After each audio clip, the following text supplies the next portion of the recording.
A tua vontade, Deus e Pai, é o que buscamos hoje aqui. Teu nome, Deus, santificar, que teu reino venha a nós, Senhor, que a terra encontre o céu aqui, e tua glória brilhe sobre nós. Nós desejamos só a ti, como o céu se alegra só em ti. Temos sede de ti, nos conforme, ó Deus, a Jesus pra sempre. Teu é o reino e poder, glória e honra sem fim, Santo Deus, pra sempre.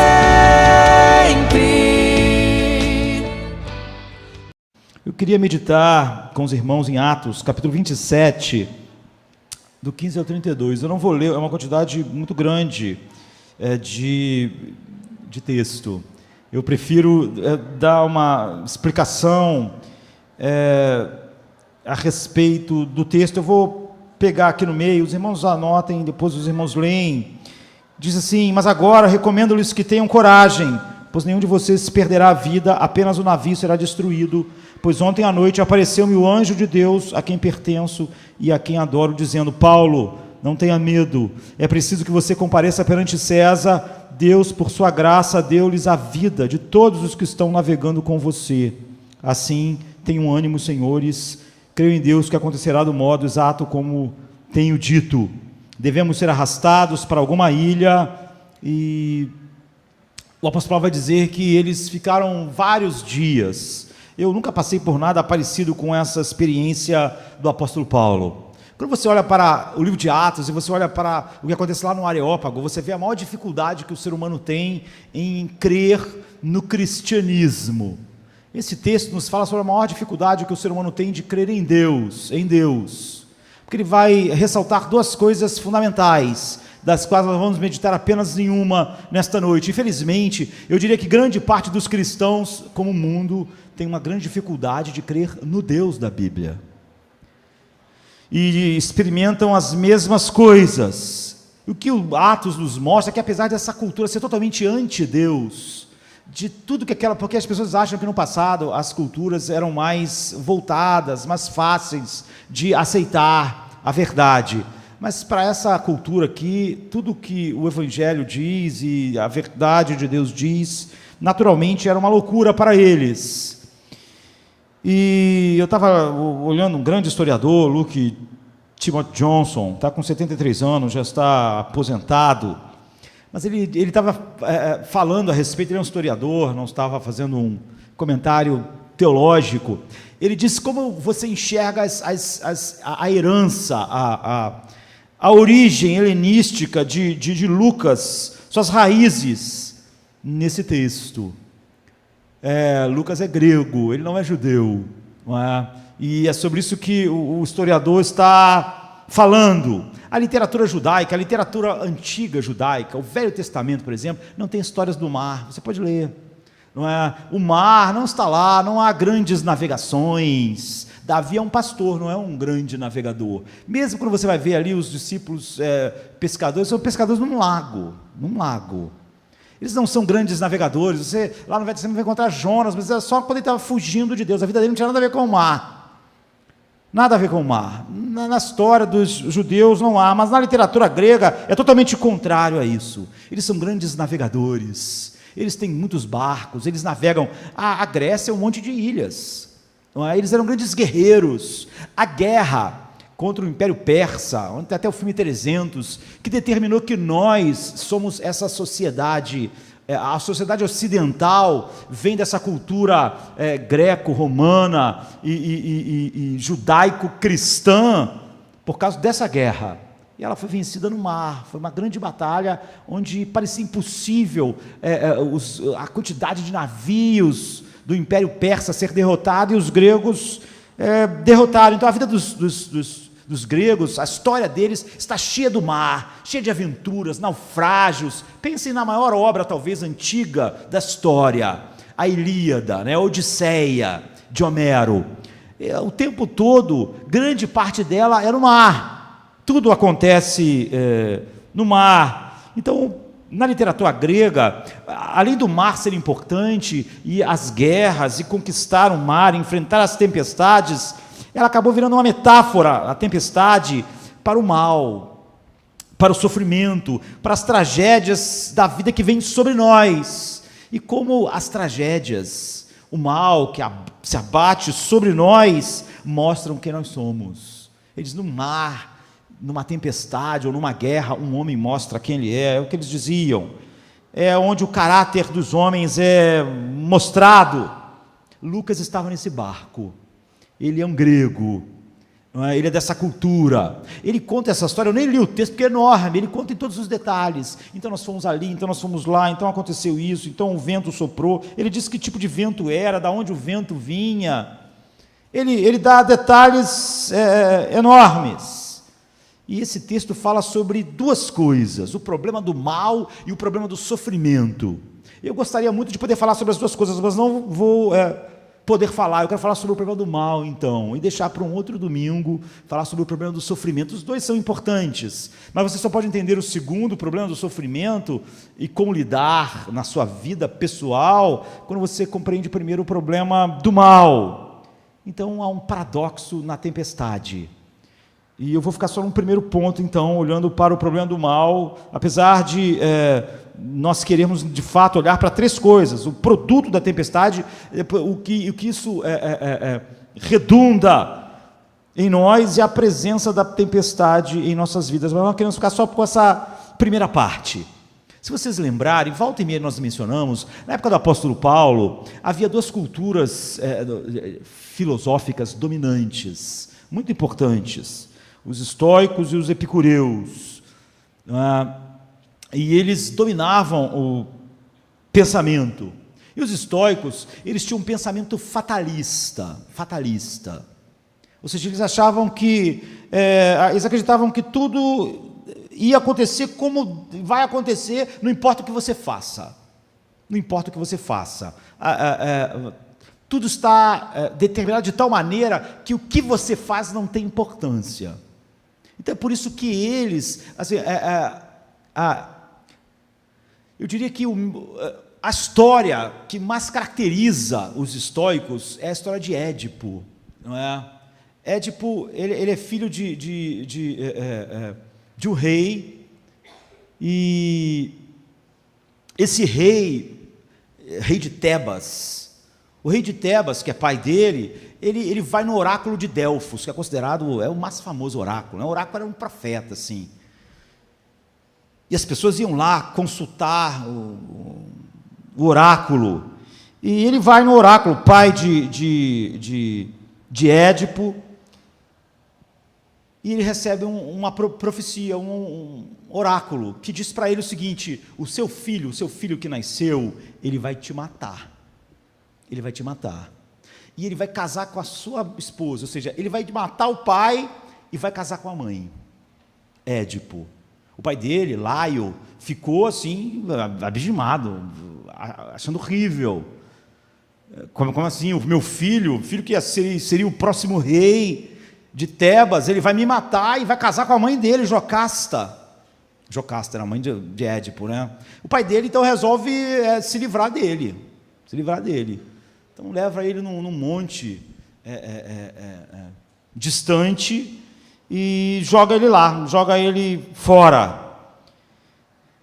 E para morrer, não é? Para ter certeza que ele vai morrer, ele bota ele lá no Monte Citerão e prega nos pés dele 2 pregos enormes e deixa ele lá para morrer, Édipo. Mas só que um pastor passa e salva Édipo. E aí leva ele embora, cuida dos pés dele e põe esse nome nele e chama ele, o apelido dele é de Pés Furados, por causa dos pés furados, que o pai dele fez isso. Ele vai Mas o rei de Corinto, a mesma cidade em que o apóstolo Paulo funda a igreja, que tem as cartas, o rei de Corinto viu aquele garoto bonito, quis adotar ele como filho, e adotou.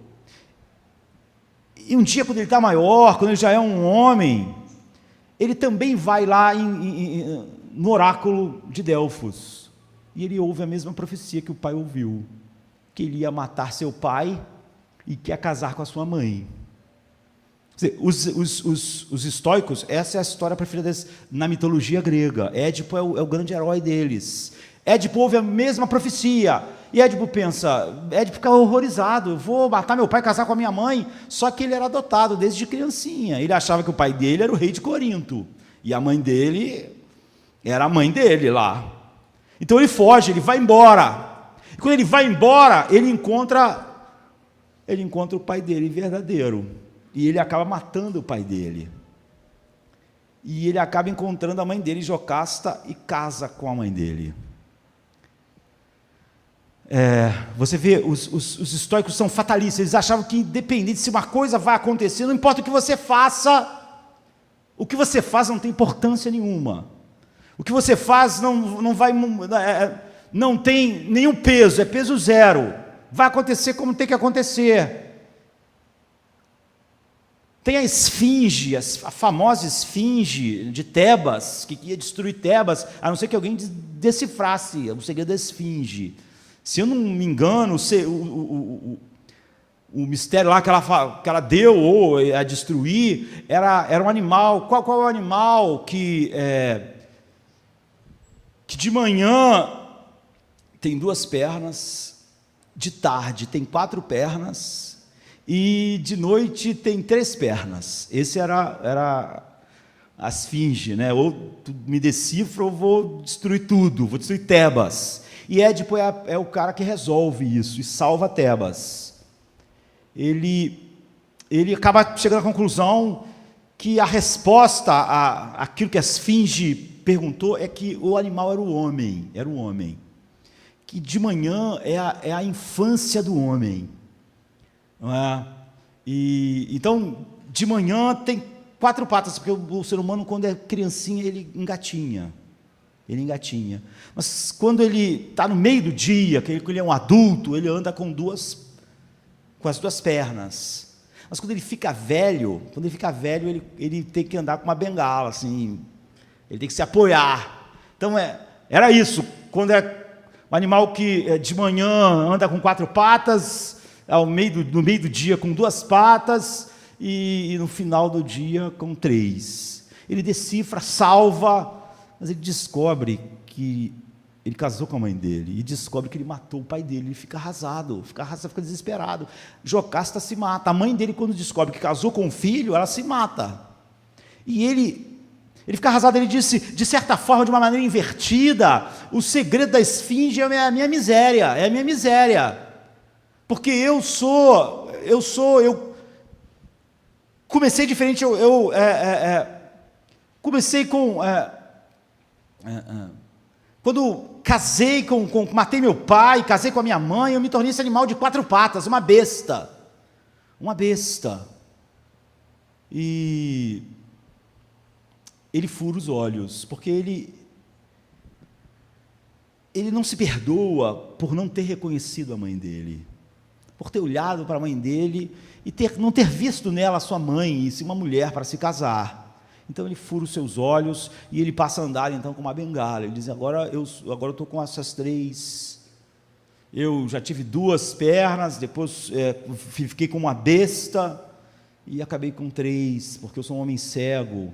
Essa era a história dos estoicos. Os estoicos acreditavam, eles eram fatalistas. Infelizmente, muitos cristãos, eles não conseguem ir além desses pagãos quando eles pensam que Deus é totalmente soberano sobre todos os eventos da vida. Essas pessoas acreditam, muitos cristãos, eles têm dificuldade com claro ensino bíblico, porque eles acreditam que se isso é verdade, o que eu faço não importa. Só que a Bíblia diz o seguinte: Deus decreta todas as coisas e você é responsável. Não tem nada a ver com aquilo que eles pensavam, aquilo com que os estoicos pensavam. Já os epicureus, eles eram diferentes. Você sabe que eles tinham uma filosofia totalmente diferente dos estoicos. Eles pensavam em aproveitar a vida, em gozar, porque não tinha o centro, o logos do universo, era você encontrar felicidade. E por que eles pensavam assim? Então eles pensavam que você devia fugir de todo o sofrimento possível, porque como a vida é prazer, você devia fugir de todo o sofrimento. É por isso que os grandes heróis são estoicos, porque como o cara é fatalista, ele não tinha medo de ir para a guerra, ele pensava o quê? Se eu tiver que morrer, eu vou morrer. Não adianta eu não ir para a guerra. Se eu não for para a guerra, eu vou estar andando aqui e vou tropeçar, cair e morrer. Não adianta. Então eles ficavam se protegendo. Um cara enfrentava 10. Se eu tiver que morrer, eu vou morrer. Não faz diferença se eu enfrento 10 ou um só. Porque eles acreditavam, eles eram fatalistas. Já os epicureus, ou epicuristas, eles fugiam de todo o sofrimento, porque eles achavam que tudo era uma busca do prazer. Aqui está um relato de uma aproximação do mal e do sofrimento com Deus. Paulo está com os prisioneiros. Paulo diz que eles estão há 14 dias sem comer e sem dormir. Você já ficou 14 dias sem comer e sem dormir? Então é isso. Mas imagina você ficar 14 dias sem comer e sem dormir, mas num barco, balançando, sem ver luz. Paulo diz que ninguém viu luz durante esses 14 dias. Eles perderam toda a esperança. Eles jogaram a comida fora, jogaram a bagagem fora, eles jogaram a vela, as coisas do barco fora, foram jogar tudo fora para ver se o barco não afundava. E Paulo disse para aqueles homens: eu disse que nós não devíamos ter saído da ilha, mas vocês não me ouviram. Mas agora vocês fiquem em paz, porque ontem o Deus que eu sirvo, o anjo do Deus que eu sirvo, chegou até a mim e disse que ninguém vai morrer. Porque é a vontade dele que eu chegue em Roma para ser julgado. Nós sabemos que ele vai ser julgado e vai ser morto. Então ninguém vai morrer. E Paulo diz que depois de muito tempo, a apóstolo disse assim: agora vamos comer alguma coisa. Nós estamos esses dias todos sem comer, estamos fracos. Nós vamos ter que... o barco vai se aproximar de uma ilha e nós vamos ter que se jogar no mar. E cada um, quem sabe nadar, nada. Quem não sabe nadar, agarra num pedaço de madeira. Mas Deus diz que ninguém morre. Ninguém morre, mas não vai ser fácil, vai ser assim. E eles perceberam que, de repente, eles jogavam toda hora lá a medição, descobriram que estava a 36 metros. Eles perceberam: estamos chegando perto de alguma coisa. E depois jogaram de novo 26 metros. Estamos perto, nós temos que jogar as âncoras, parar o barco, senão a gente vai bater alguma rocha e vai destruir tudo. Aí acabou o barco. Então a Bíblia diz que eles jogaram as âncoras e ficaram todos rezando para um dia amanhecer logo. O que é engraçado, né? Dia não amanhece logo. Não é? Dia é dia, assim. Se falta 5 horas, não adianta você orar. Senhor, faz amanhecer. Não amanhece. Mas eles estavam, na verdade, pedindo: não deixe o barco afundar até amanhecer. Mas quando estava quase amanhecendo, os marinheiros falaram: não, vamos jogar uma âncora aqui. E a Bíblia diz que, na verdade, eles estavam mentindo. Eles estavam, em vez de jogar uma âncora, eles estavam jogando um barco, assim, abaixando um barco sem ninguém ver, que eles iam fugir. Os marinheiros. Não eram estoicos esses. Não eram. Eles eram epicureus. Eram covardes, eles queriam fugir. Aí Paulo soube disso, chamou o centurião romano e o soldado falou assim: se eles descerem do barco, vocês vão morrer. Você pode pensar assim: mas como isso? Como se eles descerem do barco vão morrer? Paulo não tinha dito que ninguém ia morrer? Que Deus tinha dado a vida de todas as pessoas do barco, ia salvar todas elas? Como é que, se eles saírem do barco, eles vão morrer? Você vê, a verdade, na Bíblia não existe profecia falível. A nossa geração, um século atrás só, não é? A partir de 1906, não satisfeita com a Bíblia, trouxe novas revelações, que não são novas revelações, mas trouxe. Mas só que inventou uma coisa que não existe na Bíblia, que é a profecia falível. Na Bíblia não existe profecia falível. Deuteronômio diz o seguinte: um profeta que falar algo que Deus não disse deve morrer. E se o profeta falar algo na sua vida um dia que não se cumpra, é mentira, ele não é profeta. Não existe profecia falível na Bíblia. Não existe essa coisa de que o profeta errava 3, acertava uma, aí errava umas 4, acertava umas 3 e ele era um profeta. É um charlatão. Ele fazia um monte de previsão e ia acertando quando dava. A Bíblia diz, em Deuteronômio: não, um profeta que falar no meu nome, que eu não falei, ele deve morrer. E se alguém falar alguma coisa em meu nome, e não acontecer exatamente, sempre, não é um profeta. Então, na Bíblia, no Velho Testamento, não existe profecia falível. Quando você chega aos apóstolos, não existe profecia falível, não existe um profeta que diga algo que não aconteça, o que disse vai ter que acontecer, ou ele simplesmente é falso. Mas é óbvio que quando você tem o que não é verdadeiro, você tem que dar um jeito de inventar algo que a Bíblia não diz. Então, o apóstolo Paulo falou nessa base. Por exemplo, isso que eu estou falando em Deuteronômio 18, 22, assim: se o que o profeta proclamar em nome do Senhor não acontecer e se cumprir, não é do Senhor. Mas o profeta que ousar falar em meu nome alguma coisa que não lhe ordenei, e que falar em nome de outro, terá que ser morto.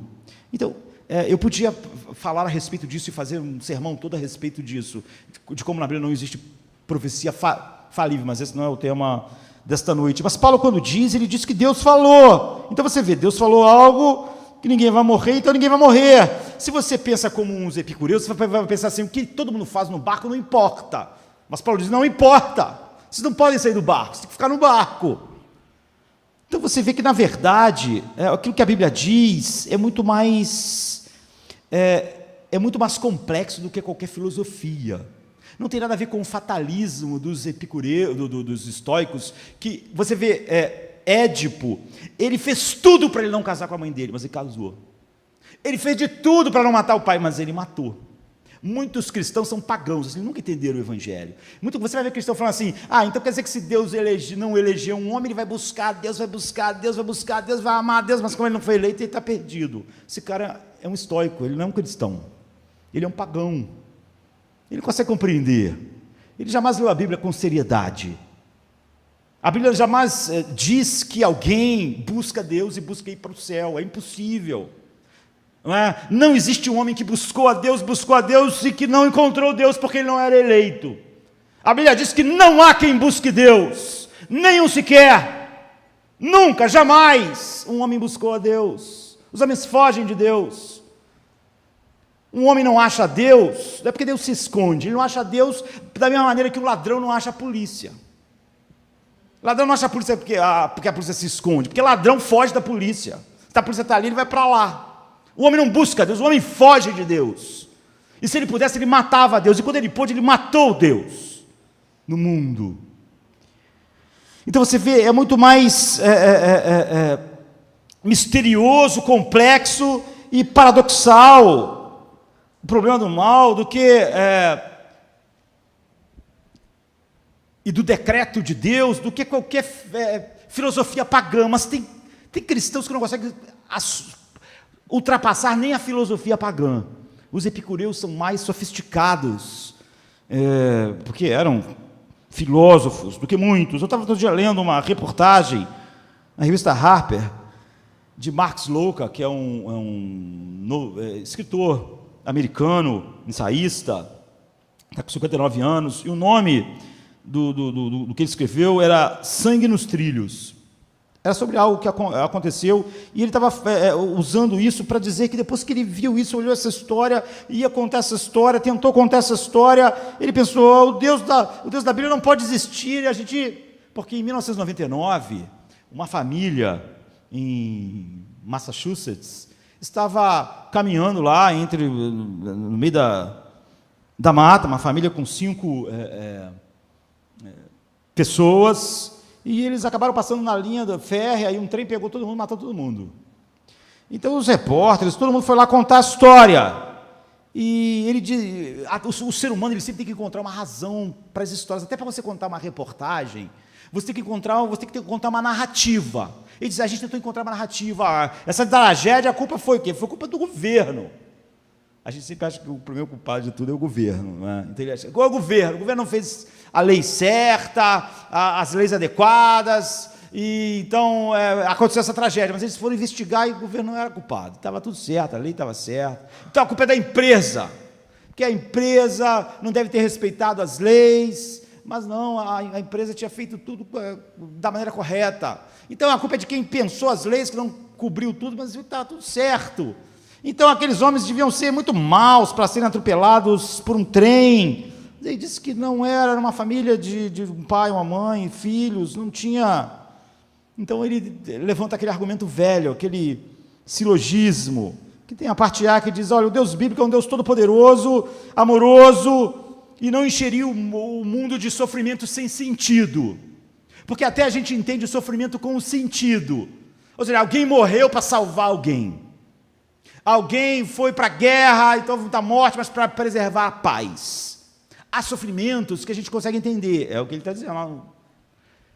Porque você consegue entender porque o sofrimento faz sentido. Você descobriu que alguém aconteceu uma desgraça ali. Mas aí você vai ver, mas alguém foi salvo, mas aconteceu aquilo. Então esse cara era mal demais, foi justiça isso ter acontecido. Mas ele disse que esse é o grande drama, é o drama do sofrimento sem sentido no mundo.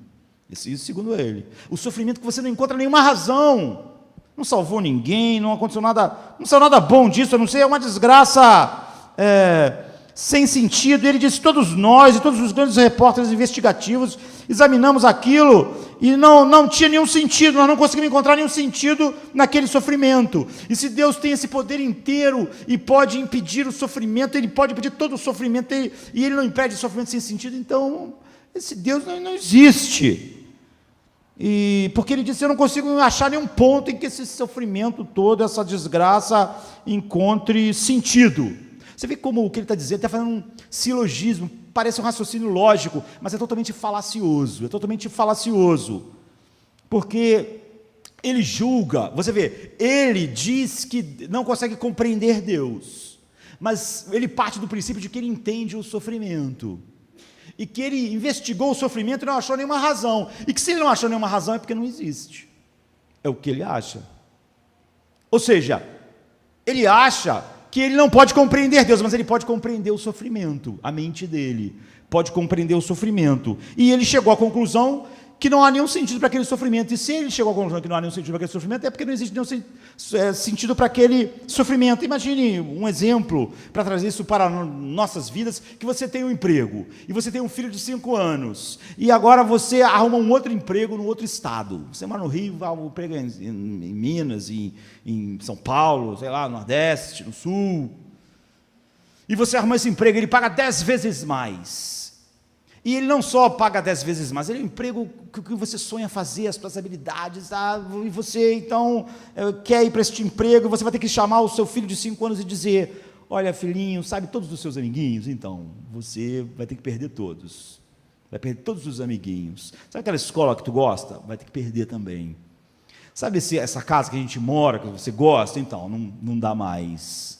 Porque o papai vai ter que ir para esse emprego, você vai perder tudo, vai ficar sem nada. Sabe o laguinho de peixe que tem lá no quintal? Então, esquece, porque não tem laguinho de peixe, você não vai ter mais o laguinho de peixe, vai ter que deixar o laguinho de peixe. E a gente vai morar num prédio, lá não tem laguinho de peixe. E você pode tentar fazer a criança entender a razão disso. Você pode dizer para ele assim, mas filho, você compreende a razão dessas perdas todas na sua vida? Você está perdendo tudo, assim, tudo que você acha importante. Mas, filho, com isso, papai vai fazer você poder estudar nas melhores universidades. Papai vai poder mandar você estudar lá em Harvard. Porque o papai vai ter recursos, vai mudar a nossa família. Agora, uma criança de 5 anos vai pensar, o que é faculdade? O que é isso?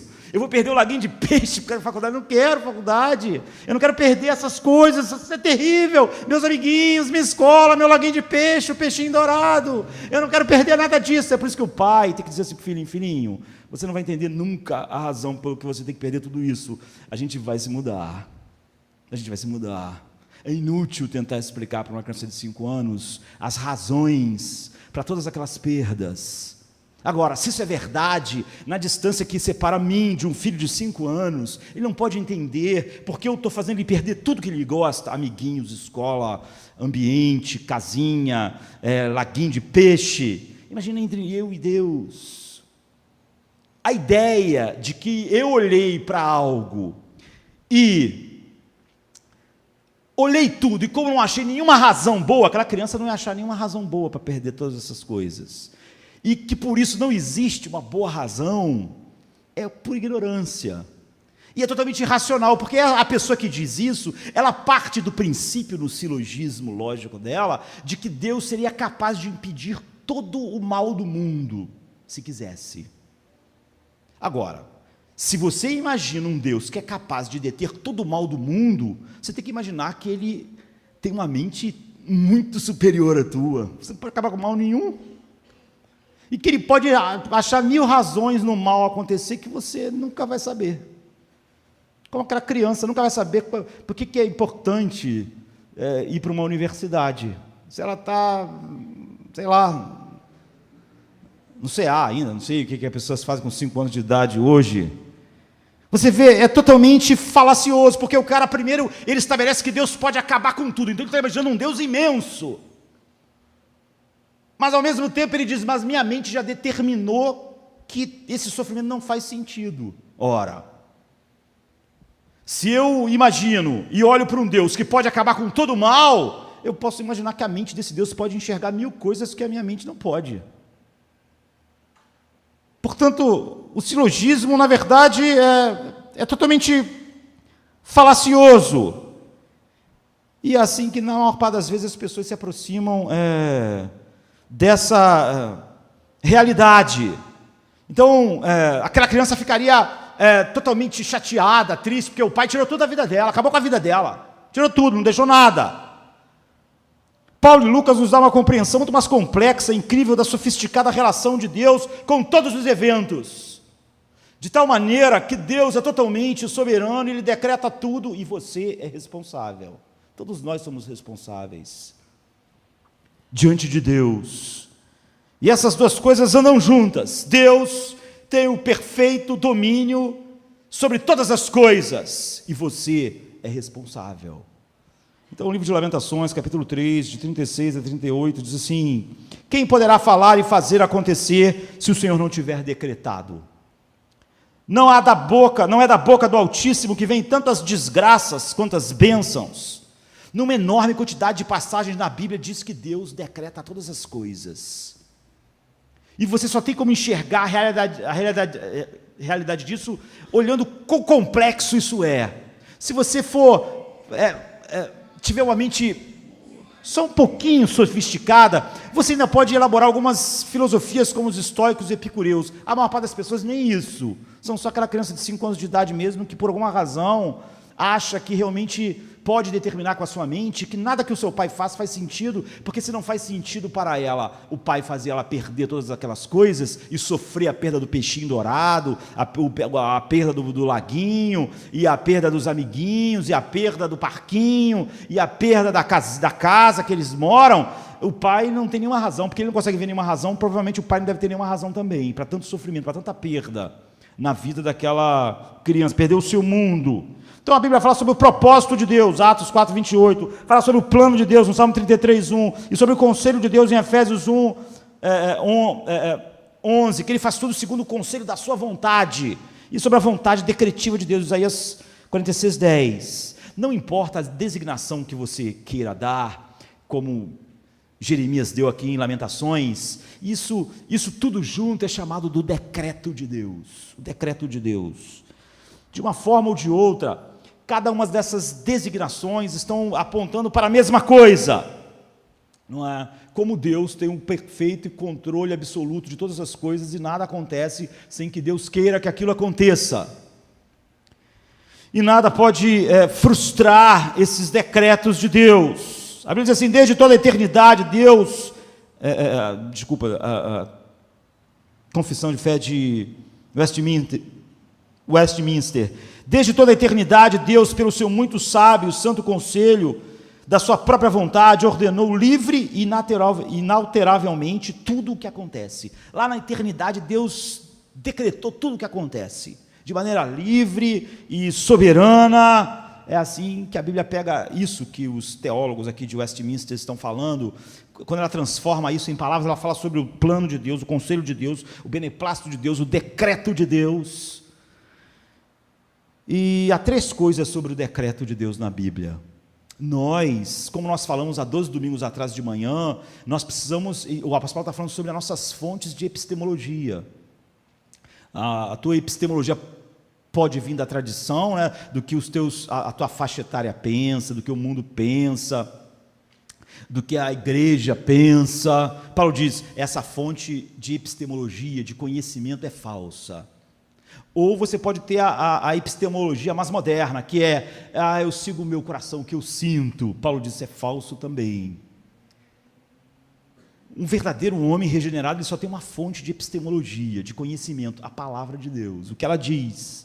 A Bíblia diz que o decreto de Deus é 3 coisas, ele é eterno, imutável e exaustivo. Então, por que ele é eterno? Porque ele foi feito antes da criação do mundo. Quando eu falo mundo, nós estamos falando sobre o universo, nós estamos falando sobre o cosmo. Qual é a definição de cosmo? Cosmo é tudo menos Deus. Então, imagina o tempo, quando o tempo passou a existir. Então, a Bíblia diz que o decreto de Deus foi determinado antes que o tempo fosse criado. Não é só você fosse criado, o homem fosse criado. Davi, por exemplo, diz no Salmo 39, 16, antes... Davi, ele adora Deus, né? E ele diz que antes que ele vivesse, todos os seus dias estavam escritos. Todos eles estavam lá. Não é algo que foi acontecendo depois. A Bíblia diz que a eleição pessoal foi feita antes da fundação do mundo. Isso é o quê? Antes de haver anjos, antes de haver cosmo. Só existia Deus quando Deus fez essa eleição. Como está em Efésios 1,4, Mateus 25, 34, 2 Timóteo 1,9. Então, Paulo deixa claro que a salvação tua e a minha, que somos gentios, é um mistério que esteve oculto, mas que Deus decretou isso antes dos tempos eternos, antes de existir o tempo, antes de existir qualquer criatura. Não existia anjo, nem anjo que caiu, não existia o tempo, portanto não existia nada a não ser Deus. Efésios 3,10 diz assim, a intenção dessa graça era que agora, mediante a igreja, a multiforme sabedoria de Deus se tornasse conhecida dos poderes e das autoridades nas regiões celestiais, de acordo com o seu eterno plano, que ele realizou em Cristo Jesus, nosso Senhor, e que nós fomos predestinados antes dos tempos eternos, 1 Coríntios 2,7, pelo contrário, falamos da sabedoria de Deus, do mistério que estava oculto, o qual Deus pré-ordenou antes do princípio das eras, para a nossa glória. Então a Bíblia afirma que Deus decretou e determinou todas as coisas. Em Isaías 46:10, Deus diz, eu anuncio o fim desde o princípio, e desde a antiguidade as coisas que ainda não sucederam. Eu digo, o meu conselho, o decreto ficará firme, e eu farei toda a minha vontade. Nada do propósito de Deus, do decreto de Deus deixará de ser realizado. Vai se realizar exatamente como Deus determinou. E a Bíblia diz então que todas as coisas estão debaixo desse decreto de Deus, da vontade de Deus, desse propósito fixo de Deus, que nós chamamos de decreto, e isso tem implicações incríveis. Por exemplo, o decreto de Deus, ele é totalmente incondicional. Ou seja, Deus não olhou para nada fora dele para fazer nada do seu decreto. Não é só para decretar a eleição da igreja, não, é qualquer coisa. Todas as coisas que ele decretou é totalmente incondicional, ou seja, não havia nada, não existia nada externo a Deus para influenciar Deus. Esses decretos são eternos. Não existia mundo, não existia o cosmo, não existia nada, só existia o Pai, o Filho e o Espírito Santo. É por isso que a aliança é eterna, os decretos são eternos, ou seja, não existia nada externo a Deus.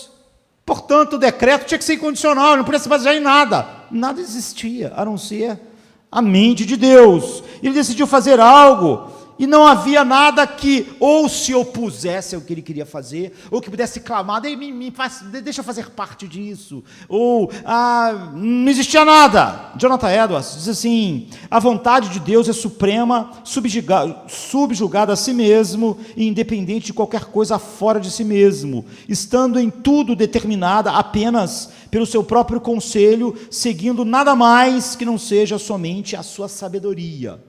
Você pode dizer, por quê? Porque quando Deus fez os seus decretos, não existia nada, só existia Deus. Então ele estava seguindo o quê? A sua sabedoria. Como Paulo vai dizer no final, a profundidade da riqueza, da sabedoria e do conhecimento de Deus.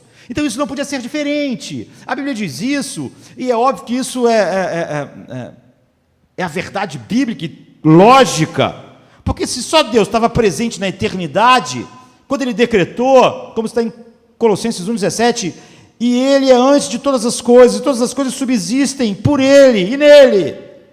Então, quando Deus fez o decreto, não existia nada a não ser Ele mesmo, a sua mente, o Pai, o Filho e o Espírito, e Ele só se guiou nisso. Tudo que Ele decretou segundo, como Paulo diz em Efésios 1:11, segundo o beneplácito da sua vontade. Não existia nada a não ser Deus. Então o decreto de Deus não foi influenciado por nada externo. Não existia nada externo para influenciar.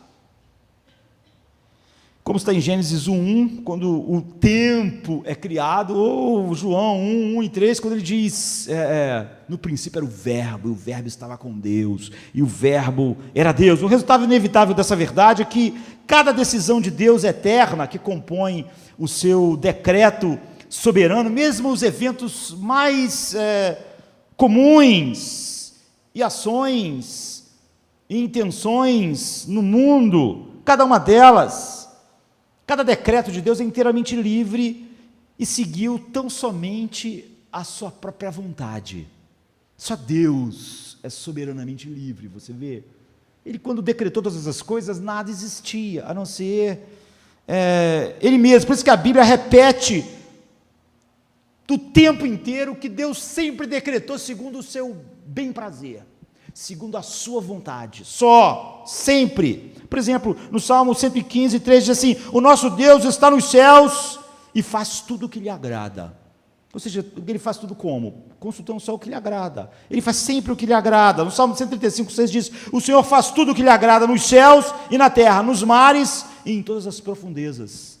Ele sempre está lá, Ele está seguindo o seu decreto. Isaías 46:10 diz: desde o início eu faço conhecido o fim, desde os tempos remotos o que ainda virá, digo, meu propósito ficará de pé e farei tudo o que me agrada. Filipenses 2:13 diz: pois é Deus quem efetua em você tanto querer quanto realizar, de acordo com a sua vontade. Então a Bíblia, ela quer afirmar todo o tempo, você vê, não é dificuldade, as dificuldades que há no mundo, e que aí, infelizmente, há grandemente na igreja, não é porque a Bíblia não é clara, nem porque ela não é direta, nem porque ela não é lógica. A Bíblia sempre tem o cuidado de afirmar, sempre, repetidamente, que o decreto de Deus nunca foi baseado em algo externo, e que algo externo não existia quando Ele fez os seus decretos. Não adianta você pensar, e o futuro? O futuro não existe, não existia nada. O futuro que você está dizendo que existia é o decreto de Deus. Porque só vai existir, quando não existia nada, o que Ele decretar. Deus não pode olhar para algo, mas aí Deus olhou para algo que não existia nada. Só vai existir o que Ele quer. Só vai existir o que Ele decretar. O que Ele não decreta não existe. Nós estamos na eternidade. Então Daniel 4:35 diz assim: e todos os moradores da terra são reputados em nada, e segundo a vontade dEle, Ele opera como quer com o exército do céu e os moradores da terra. Não há quem possa parar a sua mão, e não há quem possa perguntar: o que fazes? Não há nem quem possa perguntar a Ele o que Ele está fazendo, inquirir a Deus. Então a Bíblia diz que o decreto de Deus é eterno, porque ele foi feito na eternidade, quando só existia Deus, e por isso o decreto de Deus é imutável, imutável.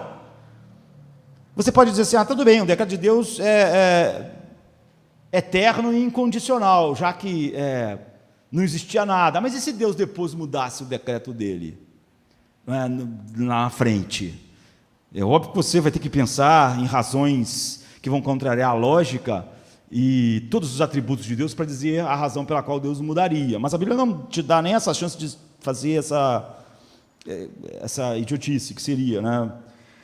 Muitas pessoas levantam essa objeção: o decreto de Deus é incondicional, mas é igualmente imutável. Mas e se Deus mudasse? A Bíblia diz que é o contrário. Deus frustra as intenções dos homens, mas nunca os homens frustram as intenções de Deus. O propósito de Deus, o decreto de Deus fica firme. Ele faz sempre a sua vontade. No Salmo 33:10 diz assim: o Senhor desfaz os planos das nações e frustra o propósito dos povos. O Império Romano tinha muitos planos, mas foi frustrado.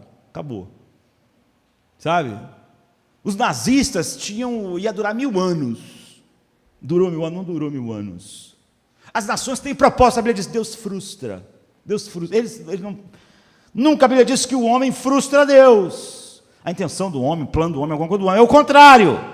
No Salmo 33:11 diz: mas os planos do Senhor, o salmista quer mostrar que, para que você não tenha nenhuma dúvida, não só ele frustra o plano dos homens, mas o salmista quer mostrar que o plano de Deus é impossível ser frustrado por qualquer coisa. Então ele diz assim no capítulo 33, verso 11, logo na frente ele diz: mas os planos do Senhor permanecem para sempre, eles são imutáveis. Os propósitos do seu coração duram por todas as gerações. Ninguém na criação, não é que pode frustrar Deus, não pode, mas não pode nem questionar Deus, porque Ele faz as coisas como Ele faz. É o que nós vimos. Ninguém é capaz de resistir à sua mão, mas não só resistir, ninguém pode dizer: o que fizeste? Então é por isso que Deus, Ele faz uma pergunta para todos os homens com sarcasmo, porque o Senhor dos Exércitos, assim, Isaías 14, 27, porque o Senhor dos Exércitos o determinou. Quem vai invalidar? É a sua mão, e a sua mão está estendida. Quem, pois, fará ele voltar atrás? Quem fará? Quem fará Deus mudar o seu decreto? Quem fará ele voltar suas mãos atrás? Jó, ele se depara exatamente com a vontade de Deus. Jó é como aquela criança, ele nunca entendeu porque que Deus matou seus 10 filhos. Tirou tudo que ele tinha, deixou ele ter uma doença horrível e ficar se coçando com cacos de telha. Ele nunca entendeu, nunca. E Deus também nunca explicou. Como um pai, eu disse para vocês que um pai sensato não ia ficar tentando explicar à criança que aquilo ia ser bom para a sua universidade, mas que é uma idiotice se a criança pensasse, mas seria razoável uma criança de 5 anos pensar assim. O problema é quando adultos pensam, né?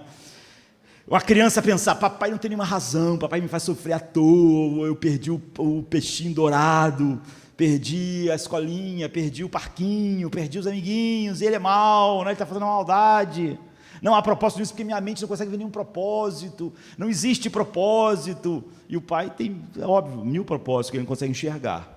E Jó não enxergou propósito nenhum, mas ele falou assim: pensei que tudo podes, e nenhum dos teus propósitos pode ser frustrado. Eu não estou vendo propósito nenhum, mas certamente deve ter um monte. Eu sou ignorante, eu boto minha mão na boca, eu tapo a minha boca, eu não falo mais nada, porque sempre que eu falo um monte de bobagens. Certamente Deus tinha um monte de planos, e nós sabemos, nós que estávamos fora da história, a gente vê. Mas se Jó não fosse assim, ele ia pensar: o sofrimento é inútil, meus filhos morreram, o que pode fazer de bom? Perder 10 filhos no único dia porque teve um furacão, um tornado que derrubou a casa, e aí todo mundo matou, e o raio matou minhas ovelhas, e as pessoas roubaram tudo que eu sou. Que desgraça, isso não tem sentido, é um sofrimento sem sentido. Mas é preciso perceber que esse decreto não é apenas incondicional e imutável, ele é exaustivo. Você vê, Jó percebeu isso. Eu não entendo, mas nenhum dos teus propósitos pode ser frustrado. Isso eu já entendo. Eu entendo que tu tem um propósito, e eles nunca são frustrados por nada. E o teu propósito foi que fez os meus 10 filhos morrer. Foi uma tragédia, não foi uma desgraça, porque não existe furacão sem que tu ordenes. Não foi o demônio, porque o demônio te obedece. O demônio tem que te obedecer, não pode fazer nada sem te obedecer. Não foi os ladrões, porque os ladrões iam o quê? Iam fazer algo sem que tu visse. Eles existem, se movem, respiram em ti. Então os teus propósitos não podem ser frustrados. Cada uma dessas coisas foi o teu propósito. E agora eu me abomino no pó e na cinza, porque meus olhos estão te vendo maior. Está começando a gerar adoração, doxologia. Ele está vendo Deus maior. Então é preciso você perceber que a terceira coisa é que é exaustivo. Deus opera tudo segundo o conselho da sua vontade. Tudo quer dizer tudo. No Salmo 115:3 diz: Ele faz sempre o que lhe agrada, mas o nosso Deus está nos céus e faz tudo o que lhe agrada. No 135:6, Deus mesmo declara abertamente isso. Ele diz assim: desde o início eu faço conhecido o fim, desde os tempos remotos, o que ainda virá, como a gente viu em Isaías 46:10. Ele diz que todo o seu propósito ficará firme, e acontecerá como ele decretou. Tudo está acontecendo. Então não confunda a exaustividade com o controle geral. Deus tem um controle geral, nada vai sair do controle, tem um controle. Não. O que a Bíblia está dizendo por exaustivo, o decreto é exaustivo, é que não há nenhum evento que Deus não tenha decretado. daquilo que você acha que é maior e importante, a queda do Império Romano, com a queda do passarinho que morreu hoje. Faz diferença, é exaustivo. Nada acontece sem um decreto de Deus. Então, por exemplo, Jó diz que um relâmpago não cai em um lugar que Deus não decretou. Caiu ali, isso é aleatório. Deus tem um controle, mas é geral. Não. A Bíblia diz assim: relâmpagos e granizo, neve e neblina, vendavais que cumprem o que Deus determinou. É por isso que Jó sabia que o tornado que derrubou a casa dos filhos dele, é isso. O tornado passou no caminho que tinha que passar, no caminho que estava a casa dos meus filhos. Em Jó 37, 7 até diz assim: porque a neve diz, cai. A neve não cai porque ela cai. Não é, você vê, não é um controle geral. Deus diz, cai sobre a terra, como também a garoa e a forte chuva. Deus controla a garoa e controla a forte chuva. Ele sela as mãos de todo homem, para que conheçam todos os homens a sua obra, e as feras entram no seu esconderijo e ficam nas suas cavernas. Da recâmara do sul sai o tufão, e do norte o frio. Pelo sopro de Deus se dá a geada, e as largas águas se congelam. Também de umidade carrega as grossas nuvens, e esparge as nuvens com a sua luz. Então elas, segundo o seu prudente conselho, se espalham ao redor, para que façam tudo quanto lhes ordena sobre a superfície do mundo na terra, seja que por vara ou para a sua terra, ou por misericórdia as faz vir. A Bíblia diz que o mato cresce porque Deus decretou que o mato cresça. Você vê, o mato crescer parece uma coisa totalmente, está acontecendo, assim, só geral, mas a Bíblia diz assim, no Salmo 104:14, é Ele que faz crescer o pasto para o gado, e as plantas que o homem cultiva, para da terra tirar alimento. A Bíblia diz, é Ele que faz brilhar o sol, sabe, lá está acontecendo o hidrogênio sendo dividido em hélio, mas é Deus que está fazendo isso. Deus está fazendo todas essas coisas, como Jesus diz em Mateus 5:45. A Bíblia diz que Deus é que alimenta os animais, Salmo 104:27, que todos eles esperam de Deus o alimento, e que nenhum alimento chega a eles que não venha de Deus. A Bíblia diz que a morte de um passarinho é determinada por Deus. Quem disse é Jesus, Mateus 10:29. Nenhum passarinho cai se Deus não determinou que ele morresse. Então, aquele passarinho não caiu por acaso, mas quantos passarinhos morreram hoje? Parece algo totalmente assim, sem importância. Mas a Bíblia diz que Deus também estabelece as nações. Você vê, um Deus que decreta a morte do passarinho, decreta o nascimento de uma grande nação. Você vê uma coisa pequena e uma coisa enorme. E a Bíblia diz que Deus governa as nações, Salmo 22:28. Ele diz que estabelece as nações em Atos 17:26. Mas ele não somente estabelece e remove os reis, como Daniel 12:21 diz. A Bíblia diz que o coração do rei está nas mãos do Senhor, e ele faz tudo o que Deus quer. Como está em Provérbios 21, o coração do rei é como um rio controlado pelo Senhor, e ele o dirige para o que ele quiser. É por isso que Deus disse, Ciro, meu servo. Ciro era um pagão, viveu no paganismo, morreu no paganismo e se perdeu no paganismo. Mas Deus chamou Ciro de servo porque Deus disse, Ciro vai tirar Israel, Judá, e vai mandar de volta. Ele é o meu servo, ele vai fazer o que eu quero. E Ciro fez exatamente o que Deus determinou. Isaías disse isso século antes de Ciro nascer e se tornar um rei. Nenhum evento em nossas vidas pessoais escapam dessa exaustividade. É Ele que supre as nossas necessidades. É por isso que você nunca deve dizer, como Nabucodonosor disse, que você tem comida, casa, carro, que você fez, porque você trabalhou, porque Deus te deu. Deus está fazendo suas células se dividir, está fazendo seu coração bater, está fazendo você respirar. Deus está fazendo tudo. Você vê, é Ele que faz crescer aquilo que o homem plantou. Não foi o homem que fez crescer. Não foi o homem que fez seu coração bater, se mover, colocar a semente. Deus está fazendo tudo. Tudo respira, existe e se move nele. Ele que determina a duração das nossas vidas. Salmo 139:16, Jó 14:5. E Ele que dirige os nossos passos individuais. Provérbios 16:9, Jeremias 10:23. Seu controle se estende a tudo e a nossa salvação. Então a Bíblia diz em Romanos 9:15-16, pois ele diz a Moisés, terei misericórdia de quem eu quiser ter misericórdia, terei compaixão de quem eu quiser ter compaixão. Portanto, isso não depende do desejo, do esforço do homem, mas da misericórdia de Deus. Você vê, ele decreta tudo. Em Efésios 2:8 ele diz, pois vocês são salvos pela graça, por meio da fé, e isso não vem de vocês, a salvação, nem o dom da fé, nem nada, é dom de Deus, não por obras, para que ninguém jamais se glorie, ou diga que alguma coisa nisso saiu dele mesmo. Então ele tem um controle perfeito sobre todos os nossos sofrimentos, como está em Gênesis 45, de 5 a 8, 50 a 20, Jó 1, 21, 12, 10, 12, 9. A Bíblia diz em Gênesis 45, 7, pelo que Deus me enviou adiante de vós, para conservar a vossa sucessão na terra, e para guardar-vos em vida, por um grande livramento. Deus tem um controle absoluto sobre o mal, sobre todo o mal, como está em Isaías 45, 7, Lamentações 3, 37, 38, 1 Samuel 12, 25, 2 Samuel 24, 1, Atos 2, 22, 23. Mas, por exemplo, aqui o texto que nós lemos já no início, em Lamentações 3, 37, que diz: quem poderá falar e fazer acontecer se o Senhor não tiver decretado? Não é da boca do Altíssimo que vem tantas desgraças quanto as bênçãos. E depois, Jeremias, no versículo na frente, diz assim: de que, pois, se queixa o homem? Queixe-se cada um dos seus próprios pecados. Ninguém pode resumir melhor isso do que Paulo em sua grande doxologia, a sua grande adoração a esse Deus grande e infinito, pois dele, por ele e para ele são todas as coisas. Por que ele pode fazer tudo com tudo? Porque dele, por ele e para ele são todas as coisas, a ele seja a glória eternamente, amém. Então Deus definitivamente é a causa final de tudo que acontece.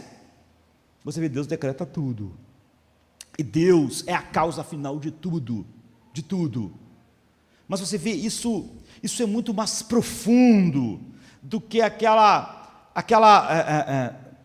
pensamento simplório dos estoicos, que ainda é muito mais sofisticado do que o pensamento da maioria das pessoas que se dizem cristãs, apesar de terem a Bíblia. Então, Deus é eterno, e por ele ser eterno e ter feito o seu decreto na eternidade, ele não podia ser influenciado por nada, porque só existia Deus mesmo. Ele é imutável, portanto ele não pode ser mudado por nada na história, e ele inclui tudo, ele é exaustivo. Agora, ele inclui todas as coisas, todos os eventos macros e micros do universo. Então, através de todos os séculos da história, tudo veio de Deus, tudo foi decretado por Deus, e ele não fez só limites. O que a Bíblia diz é que Deus fez tudo acontecer. Ele não só controlou as coisas, ele não só estabeleceu o limite para as coisas acontecerem, ele fez meticulosamente, total e exaustivamente, soberanamente, decretou todas essas coisas. Agora, isso levanta muitas questões, porque, como eu disse, Deus decretou tudo e você é responsável. Você é responsável.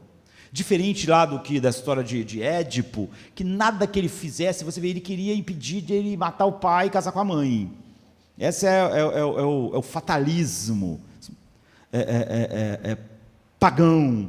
Ele tentou de todas as formas, ele acabou matando o pai e casando com a mãe. Não havia nada que ele pudesse fazer. E nós devemos começar reconhecendo que a doutrina bíblica do decreto de Deus está em cada parte da Bíblia. Nele fomos também escolhidos, tendo sido predestinados conforme o plano daquele que faz todas as coisas segundo o propósito da sua vontade. E muitas pessoas, na dificuldade dessa declaração de Jeremias, Deus decreta todas as desgraças, todas as coisas boas, as pessoas inventaram, tentando escapar das dificuldades disso, a ideia da permissão. Então a gente fala sobre a vontade permissiva de Deus, porque nós não compreendemos com aquela criancinha de 5 anos de idade e estamos tentando, sem entender os propósitos de Deus, falar a respeito dele e colocar os limites que nós achamos adequados à nossa própria mente. E por tudo que nós vimos, os seus decretos nunca podem ser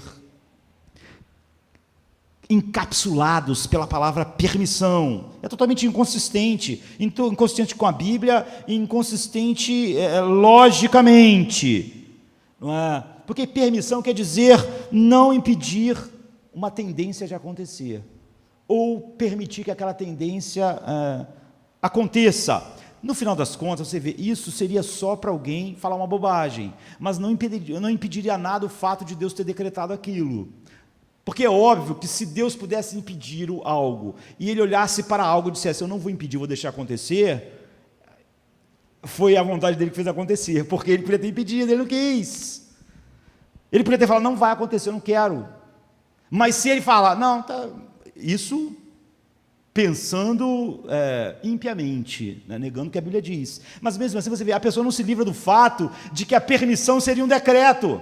Porque se aquilo, a única coisa que podia impedir aquilo de acontecer era Deus falar não, e ele fala, não vou falar não. Quem que decidiu que aquilo acontecesse? Ele. Teria sido ele da mesma forma, você não se livrou nada, você só se tornou alguém que negou a Bíblia, que negou Deus, que negou a verdade de Deus, e você não resolveu nada filosoficamente, nem racionalmente, você só conseguiu negar a verdade e não resolver problema nenhum, quer dizer, agiu como aquela criança mesmo. Mas um conhecido teólogo arminiano disse assim, Deus simplesmente permite que esses agentes produzam o que quiserem, esta é a verdadeira permissão, ou seja, não eficácia na interferência, ou seja, Deus não interfere. O que ele está dizendo é o seguinte, ele simplesmente não está mencionando a Bíblia, porque ele não pode, mas ele está dizendo que Deus não interfere. Quando ele diz que Deus não interfere, ele só não percebe que ele está dizendo uma grande bobagem. Deus decretou do mesmo jeito, porque se Deus podia interferir e dizer não, e se ele dissesse não, não aconteceria, e Deus não interferiu, é óbvio que Deus seria o responsável, você não resolveu nada. É por isso que você, por exemplo, se você vê uma criancinha se afogando e não fizer nada, você é penalizado pela justiça. Você vai dizer assim, mas eu não fiz nada. Mas você estava lá, você viu que ela ia, você não fez nada, mas eu não fiz nada, eu só dei a permissão. Eu só foi a minha vontade permissiva, assim, eu olhei e pensei, vai cair. Fiz nada. Não, a pessoa vai dizer, você é responsável, você podia ter impedido, podia segurar a criança, podia tirar a criança, você não fez. Ela é incapaz, você podia ter impedido, você vê. Permitir, quando eu poderia perfeitamente como Deus impedir, é a mesma coisa. Essa pessoa só conseguiu pecar, negar a Bíblia e não resolveu nada. Ela só consegue ir para o inferno de graça, assim, negando a verdade de Deus.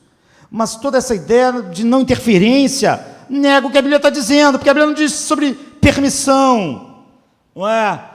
E Deus resolve pensar, vou tentar achar um propósito para isso. Não, a Bíblia diz que Deus decretou esses propósitos antes do mundo existir, na eternidade passada. Não havia nenhum agente maligno no mundo para que pudesse, de alguma forma, ser incluído. Deus pensou, existe um tal chamado demônio. Não era para existir demônio, mas existe demônio. E agora? Vou tentar achar um propósito para esse demônio. Não existiria demônio, queridos. Quando Deus fez o decreto, só existe um demônio porque ele decretou. Por isso que Lutero dizia que o diabo é o diabo de Deus, porque ele é tão de Deus quanto você é de Deus, quanto os querubins são de Deus. Tudo que existe, todas as potestades e principados, quer caídos, quer não caídos, foram criados por Ele, para Ele, e em Cristo foram criados e para a glória dEle. Tudo, para que Deus pensasse que, embora aquilo fosse contrário à sua vontade, contrário à sua natureza, mas aquilo existe, ele não pode fazer nada, troço existe, eu não gosto, mas existe, por mim não existia, esse demônio existe, então eu vou tentar achar uma coisa boa para esse troço, para ele conceder a permissão, ou seja, não interferir, para ele se abster de interferir naquilo que aquele demônio quer fazer, para ele só aquecer. Assim você podia falar de permissão, se existisse uma força independente de Deus, que não foi criada por Ele, que não existisse nele, não se movesse nele, não respirasse nele, e não usasse o poder dele para existir.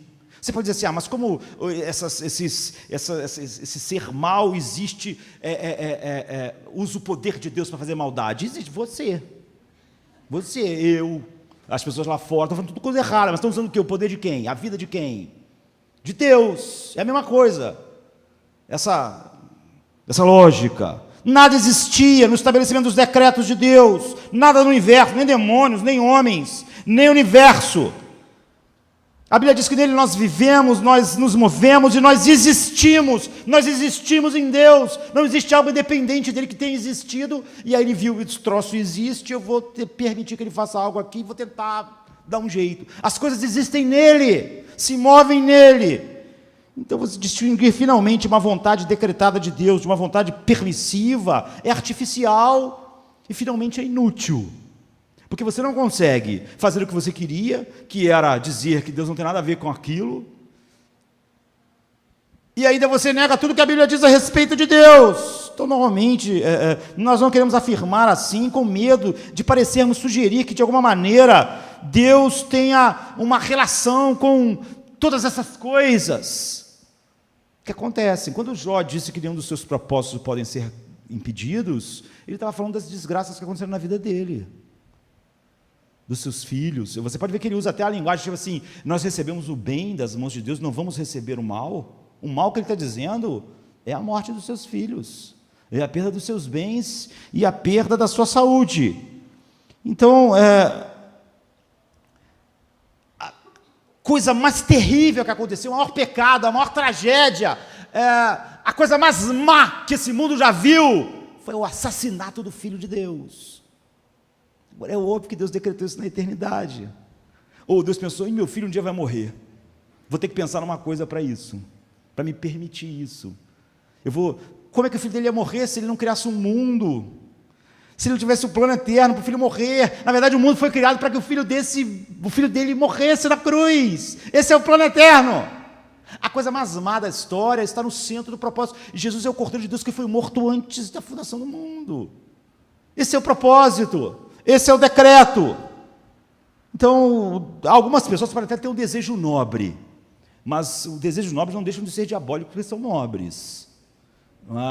Eu não vou dizer que lá os estoicos pensaram naquelas bobagens que eles pensaram, por isso ou por aquilo, eu não conheço nem os estoicos. Existiam milhares de estoicos, de filósofos epicureus. Eu não sei lá por que todos eles pensaram e abraçaram isso. Eu sei que tudo que eles estavam falando é totalmente errado, logicamente e biblicamente. As Escrituras ensinam claramente que a doutrina inquestionável de Deus é que Deus é totalmente justo, totalmente santo, totalmente puro, e que Deus ordena todos os eventos e ações, inclusive todos os eventos e ações pecaminosas, inclusive todas as desgraças e todas as coisas que você acha ruim, como aquela criança de 5 anos, achava toda aquela desgraça de perder o peixinho, dourado, laguinho, casa, tudo aquilo horrível, e que o pai não tinha nenhum bom propósito para aquela coisa que ele estava determinando ali, que o filho não podia entender.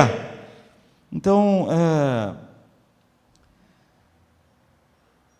a Bíblia não fala nunca sobre Deus permitindo que coisas aconteçam para ele poder usar. A Bíblia sempre fala sobre Deus eficazmente decretando as coisas para que toda a vontade dele seja feita. E isso inclui as ações pecaminosas dos homens. Por exemplo, Amós, no capítulo 3, verso 6, diz assim: quando a trombeta toca na cidade, o povo não treme. Ocorre alguma desgraça na cidade sem que Deus tenha ordenado? Você vê, a Bíblia nunca tem problema de fazer essas afirmações. Ele não diz, ocorre alguma desgraça na cidade sem que Deus tenha permitido, não é isso que ele diz. Ele diz, ocorre alguma desgraça sem que Deus não tenha ordenado. Eu já expliquei aos irmãos que se você falasse que Deus permitiu, é a mesma coisa que Deus podia impedir, mas falou, não, eu quero que aconteça, não vou pedir. Daria no mesmo. Mas você negou a verdade de Deus. Quando nós olhamos para a destruição de Jerusalém pelo Império Babilônico, e é sobre isso que Jeremias estava dizendo, quando ele escreve Lamentações e parte do seu livro, a gente vê ele dizer assim, quem poderá falar e fazer acontecer se o Senhor não tiver decretado? Ele está dizendo, os babilônios não podiam fazer nada, eles vieram aqui, eles mataram grande parte da população, mataram jovens, velhos, mulheres, crianças, levaram cativo garotos, jovens com 15 anos como Daniel, como Mesaque, Abdenego, levaram eles embora dos seus pais, levaram das suas famílias, fez tudo isso. Agora ele diz assim, quem poderá falar e acontecer se o Senhor não tiver decretado? Não é da boca do Altíssimo que vem tanto as desgraças quanto as bênçãos. Então a linguagem é ativa, você vê, não é da boca dele que vem as bênçãos, a bênção vem dele, mas as desgraças ele permite, não é isso, a linguagem é ativa, é o mesmo texto. Deus causa o sofrimento de Judá, capítulo 1, verso 5, Deus inflige a dor, capítulo 1, 12, Deus os entregou nas mãos dos inimigos, capítulo 1, 14, e pisou no lagar, capítulo 1, 15, no 15 diz assim, no 1, 15, o Senhor dispersou todos os guerreiros que me apoiavam, convocou um exército contra mim, é o que ele está dizendo, foi Deus que convocou os babilônios, para destruir os meus jovens. O Senhor pisou no seu lagar a virgem, a cidade de Judá. É Deus realizando ativamente o que Ele se propõe fazer. É o que Jeremias está dizendo, é o que Jó está dizendo, é o que a Bíblia está dizendo em todo lugar. Em Lamentações capítulo 2, 17, diz assim: o Senhor fez o que Ele planejou, cumpriu a sua palavra, que há muito tinha decretado. Ele derrubou tudo sem piedade, derrubou tudo, derrubou a cidade inteira, derrubou toda a nossa geração, sem piedade. Exaltou o seu poder, exaltou o poder dos seus adversários. Em Lamentações 3, 43 e 44 diz assim: tu te cobriste de ira e nos perseguiste, massacraste-nos sem piedade, tu te escondeste atrás de uma nuvem, para que nenhuma oração chegasse a ti. E ele diz assim, Lamentações 4:11, o Senhor deu vazão a toda a sua ira, derramou a sua grande fúria, ele acendeu em Sião um fogo que consumiu todos os seus alicerces. Isaías falando sobre a mesma coisa, ele abertamente fala a respeito de Deus ativamente, em todas essas coisas. Assim, por exemplo, em Isaías, ele usa a palavra bara, no hebraico, em Isaías 46, 6 e 7, de forma que do nascente ao poente saibam todos os que não há ninguém além de mim, eu sou o Senhor e não há outro, eu faço a luz e eu crio as trevas, eu promovo a paz, eu causo a desgraça, eu, o Senhor, faço todas as coisas. Aqui você vê, Isaías não faz discriminações, na verdade o que ele está falando é Deus, mas não faz discriminações, ele não diz assim, olha, eu promovo a paz e permito o mal, ele não diz isso, ele diz, eu faço uma coisa e faço a outra, e usa a mesma palavra, ele não usa outra palavra, eu não fala assim, eu formo a luz e eu permito as trevas, ele diz, eu formo a luz, eu formo as trevas, eu crio a luz, eu crio as trevas, eu faço todas as coisas. Essa é a linguagem, ela não se limita a males gerais. Nós podemos, no tempo que temos, olhar para a história de José. Essa história foi usada muitas das vezes para as pessoas dizerem, está vendo, Deus permitiu que os irmãos dele vendessem ele, os irmãos vendessem ele, para que Deus fizesse algo, mas não é isso que a Bíblia diz. Deus permite alguns pecados para daquilo tirar algo bom. A Bíblia diz assim em Gênesis 50, 20, vós bem tentaste o mal contra mim, porém Deus intentou para o bem, para fazer, como se vê neste dia, para conservar muita gente com vida. O texto mostra a intenção de Deus, e a intenção, ele diz que Deus tinha uma intenção com aquilo, da mesma maneira que os irmãos dele tinham uma intenção. Deus estava tanto soberanamente envolvido nas provações e tristezas de José, como nas bênçãos que invadiram a vida dele. A Bíblia diz que Deus enviou José para o Egito. Enviou, não é que ele permitiu José ir para o Egito. A Bíblia diz assim, em Gênesis 45, 5, agora, pois, não vos entristeçais, nem vos pese os vossos olhos, por me haverdes vendido para cá, porque para a vossa conservação de vida, Deus me enviou adiante de vós. Você vê, ele está falando sobre algo positivo, ele me enviou, como ele enviou Paulo, como ele enviou o seu filho ao mundo, ele enviou José para o Egito. No versículo 7, ele diz assim, pelo que Deus me enviou adiante de vós, para conservar vossa sucessão na terra, e para guardar-vos em vida por grande livramento. José diz diretamente que não foi os irmãos deles que mandaram ele para o Egito, que foi Deus, ele diz assim em Gênesis 45, 8, assim não foste vós. Ele já tinha dito várias vezes que foi Deus, mas para que não ficasse nenhuma dúvida, ele está dizendo, não foi vocês que me mandaram para o Egito, assim não foste vós que me enviaste para cá, senão Deus, que me tem posto por pai de Faraó, e por senhor de toda a sua casa, e como regente em toda a terra do Egito. A linguagem de permissão nunca entra na história. Ele me enviou, ele fez, ele tinha um propósito.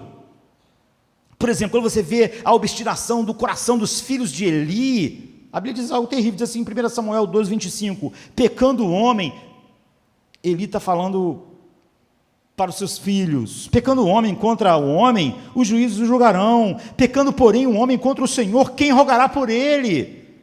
A Bíblia diz que ele falou assim com seus filhos, e a Bíblia diz assim: mas eles não ouviram a voz do seu pai, porque o Senhor, nosso Deus, os queria matar.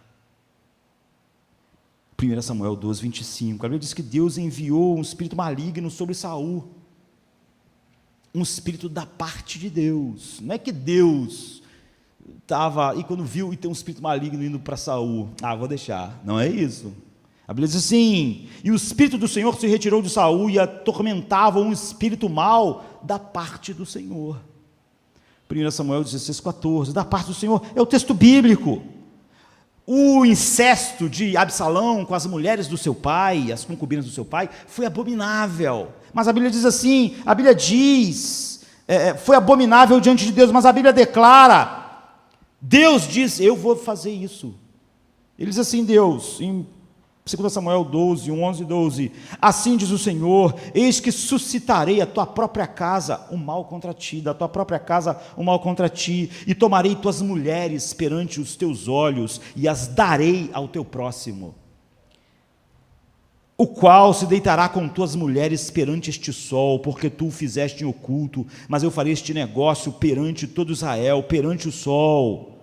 Ou seja, Deus está dizendo, isso que aconteceu, que teu filho está fazendo agora, ele está lá, diante da o povo, com suas mulheres, Deus disse, eu farei isso, mas ainda o apóstolo Paulo é claro, quando ele fala sobre a apostasia, o erro, as pessoas abraçando o erro em vez de abraçar a verdade, as pessoas não gostarem dessa verdade bíblica e abraçarem o erro, serem piores que os pagãos estoicos no entendimento da realidade. A Bíblia diz assim em 2 Tessalonicenses 2,11, e por isso Deus lhes enviará a operação do erro, para que eles acreditem na mentira.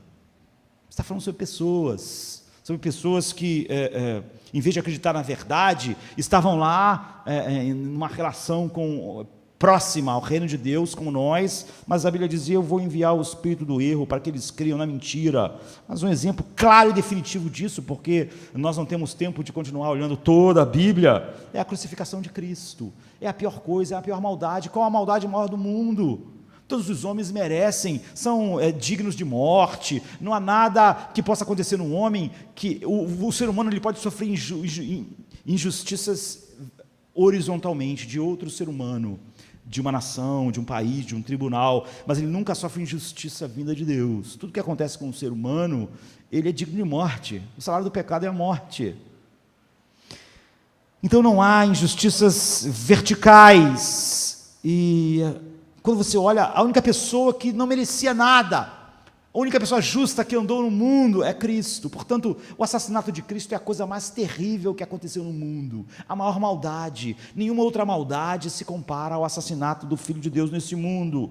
Então ninguém pode questionar que o julgamento de Cristo foi totalmente fake, foi falso. As pessoas sabiam que ele não era culpado, as pessoas subornaram testemunhas para condenar um inocente, elas sabiam, a condenação é injusta, foi o maior mal cometido na história da humanidade. No entanto, Pedro diz, ele foi entregue pelo propósito determinado de Deus. A morte do Filho de Deus não é um acidente, não é algo que ele permite, é algo que ele decretou, é a razão pela qual ele criou o mundo. Então Pedro diz assim, em Atos 4, 27 e 28, de fato Herodes e Pôncio Pilatos se reuniram com os gentios e com os povos de Israel nesta cidade para conspirar contra o teu santo servo Jesus, a quem ungiste. Fizeram o que o teu poder e a tua vontade haviam decidido de antemão que acontecesse. Você vê? Essa é a maior maldade de todos os tempos. Pilatos, Pôncio Pilatos, eles fizeram isso, se levantaram contra o teu servo ungido, o Messias, Cristo, e fizeram o que o teu poder e a tua vontade haviam decidido de antemão que acontecesse. Atos 4, 27 e 28. João Calvino, por exemplo, falando a respeito desse texto, ele diz assim, alguns se esforçam na aparência de vindicar a justiça de Deus de qualquer estigma, usando mentiras, recorrendo a evasões de que o mal é feito apenas com a permissão, e não também pela vontade de Deus. Ele mesmo, no entanto, declara abertamente que ele faz isso, repudiando toda evasão. Nós só acreditamos na epistemologia na fonte de conhecimento correta, que nós temos a palavra de Deus. Deus disse: eu determinei que meu filho morresse. Jesus diz assim: ninguém tira a minha vida, ninguém tira a minha vida de mim, eu mesmo a dou. Essa é a minha vontade, essa é a vontade do meu Pai, que eu entregue a minha vida, que eu derrame a minha vida. Então é óbvio que Deus, se você consultar as suas sensações, você certamente vai, mesmo grandes homens, eu vou dizer um homem que eu admiro, John Stott, quando ele consultou os seus sentimentos, ele falou uma grande heresia, e está lá marcado na história dele, falando a respeito do inferno, acabou abraçando o aniquilacionismo. Por quê? Ele mesmo disse: porque meus sentimentos, mas ele abraçou a fonte epistemológica errada. Você vê um grande teólogo, ele não pode fugir, ninguém pode, por isso que Paulo diz: se outro pregar, ou se eu mesmo pregar, ninguém pode mudar a verdade. Então, se você se levantar e negar isso, ou acusar Deus de maldade, você não é cristão de forma nenhuma, e nem teme ao Deus da Bíblia. Então, você vai dizer: esse Deus eu não temo. Então, você não teme nenhum, porque só existe esse Deus. Alguém certa vez me disse: eu não acredito, o meu Deus não manda ninguém para o inferno. Eu disse: eu acredito nisso, acredito que o teu Deus não manda ninguém para o inferno, mas ele nem existe. Como é que ele vai mandar alguém para o inferno? O Deus que tu inventou não manda ninguém para o inferno, não faz nada. O teu Deus é nada, não faz nada, não manda para o céu, não manda para o inferno, porque você não tem um Deus, é Deus que te tem. O meu Deus não manda ninguém para o inferno. Desde quando aquela pessoa tem um Deus? Eu concordei na hora, não concordo, isso aí eu estou de acordo. A pessoa está de acordo? Estou, porque o teu Deus não manda ninguém para o inferno, porque o teu Deus não existe, se inventou. É igual você falar que o Mickey não manda ninguém para o inferno, não manda mesmo. Nós não precisamos de forma alguma usar a linguagem permissiva para entendermos, e nós temos que ir para o fim e voltar no domingo que vem para olhar como o sofrimento e como a profundidade da sabedoria de Deus, do conhecimento, se manifesta aqui e nos leva à grande doxologia. Mas nós vemos que o decreto de Deus é eterno, incondicional, imutável e exaustivo. E como vimos, a Confissão de Fé de Westminster diz: desde toda a eternidade, Deus, pelo seu muito sábio santo conselho, de sua própria santa vontade, ordenou livre e inalteravelmente tudo quanto acontece, porém de modo que nem Deus é o autor do pecado, nem violenta a vontade da criatura, nem é tirada a liberdade ou contingência das causas secundárias antes estabelecidas. Está muito difícil, né? Que eles escreveram aqui de modo difícil. Eu vou falar de uma maneira mais simples. Deus é a causa final de tudo que acontece. Ele é a causa final. Nada acontece sem que Deus tenha decretado, nada. Então a causa final tem que ser Deus. Mesmo todas as ações, mesmo todos os eventos, mesmo os piores, como o assassinato do seu próprio filho. Mas as causas mais, as ações pecaminosas.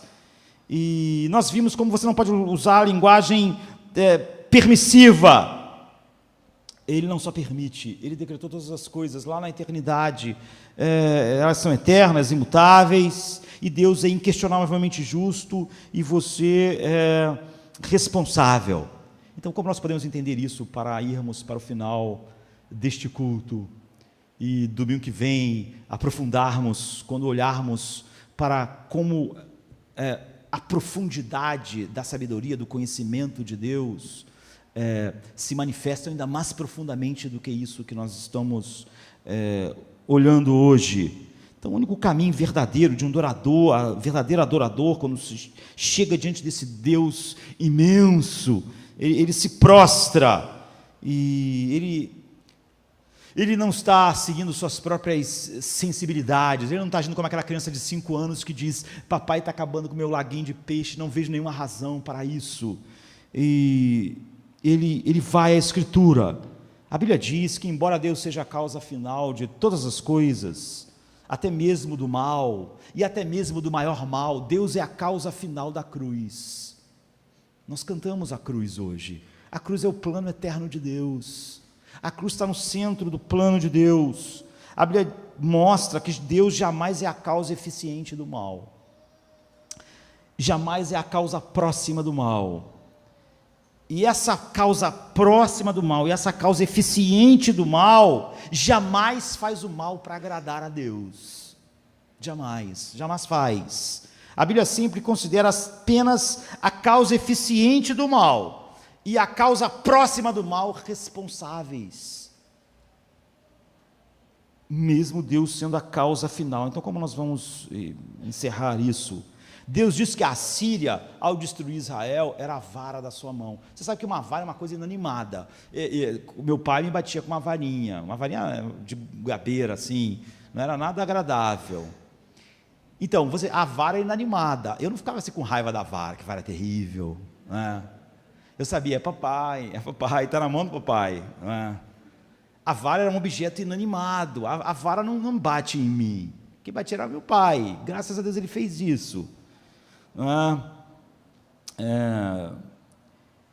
Bíblia diz assim, se você olhar para Isaías 10, você vai ver que Deus condena a injustiça e a idolatria do seu povo, e ele usa os assírios como uma vara, está nas mãos de Deus.